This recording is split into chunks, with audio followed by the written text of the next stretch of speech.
വിവിധ വികസന പദ്ധതികൾക്കായി യുഎസിൽ 60,000 കോടി ഡോളർ നിക്ഷേപിക്കുവാൻ സൗദി.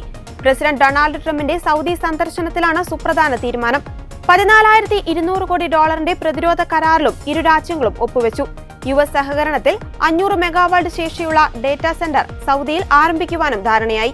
നിർമ്മിത ബുദ്ധി സാങ്കേതിക വിദ്യയിലെ സഹകരണത്തിന് യുഎസിന്റെ AI ചിപ്പുകൾ സൗദിക്ക് നൽകും. സുരക്ഷാ കാരണങ്ങളാൽ ബൈഡൻ ഭരണകൂടം US AI ചിപ്പുകൾ നൽകിയിരുന്നില്ല. ഊർജ്ജ മേഖലയിലെ സഹകരണമാണ് സൗദി US ബന്ധത്തിന് മൂലക്കല്ലെന്നും നിക്ഷേപാവസരങ്ങൾ പല മടങ്ങായി വർദ്ധിച്ചുവെന്നും സൗദി നിക്ഷേപ മന്ത്രി ഖാലിദ് അൽ ഫലാഹ് പറഞ്ഞു. യുഎസിന് മികച്ച യുദ്ധവിമാനമായ F-35 വാങ്ങുന്നതിനുള്ള താൽപര്യം സൗദി അറിയിച്ചുവെങ്കിലും ട്രംപ് ഉറപ്പു നൽകിയില്ല. വിശ്വസ്ത സഖ്യ രാജ്യങ്ങൾക്ക് മാത്രമാണ് യുഎസിന്റെ F-35 ജെറ്റുകൾ നൽകിയിട്ടുള്ളത്. ബന്ധം ഊഷ്മളമാക്കുന്നതിന്റെ ഭാഗമായി അറേബ്യൻ ചീറ്റപ്പുലിയെ സൗദി യുഎസിന് നൽകും. ചീറ്റപ്പുലിയെ സംരക്ഷിക്കുന്ന പദ്ധതിയുടെ ഭാഗമായാണ് കൈമാറ്റം. സൗദി ഇസ്രായേൽ നയതന്ത്ര ബന്ധം മെച്ചപ്പെടുത്തുന്നതിനുള്ള ചർച്ചകളും അണിയറയിൽ നടക്കുന്നുണ്ട്.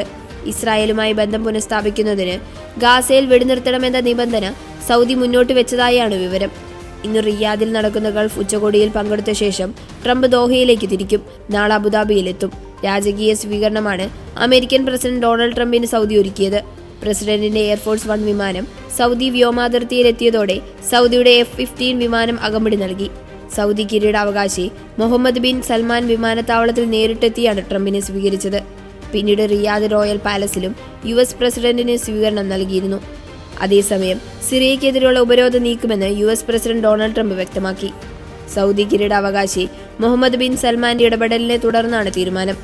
സൗദി സന്ദർശനത്തിനിടെയാണ് ട്രംപിന്റെ അപ്രതീക്ഷിത പ്രഖ്യാപനം. 2011 മുതൽ ജനാധിപത്യ പ്രക്ഷോഭത്താൽ വലഞ്ഞ സിറിയയിൽ അപ്രതീക്ഷിത അട്ടിമറിയിലൂടെയാണ് 2024 ഡിസംബർ 8-നാണ് പ്രസിഡന്റ് ബഷർ അൽ അസദിനെ തുരത്തി വിമത സഖ്യം അധികാരം പിടിച്ചെടുത്തത്. അസദ് കുടുംബത്തിന്റെ അരനൂറ്റാണ്ട് പിന്നിട്ട ആധിപത്യത്തിനാണ് അതോടെ അന്ത്യമായത്.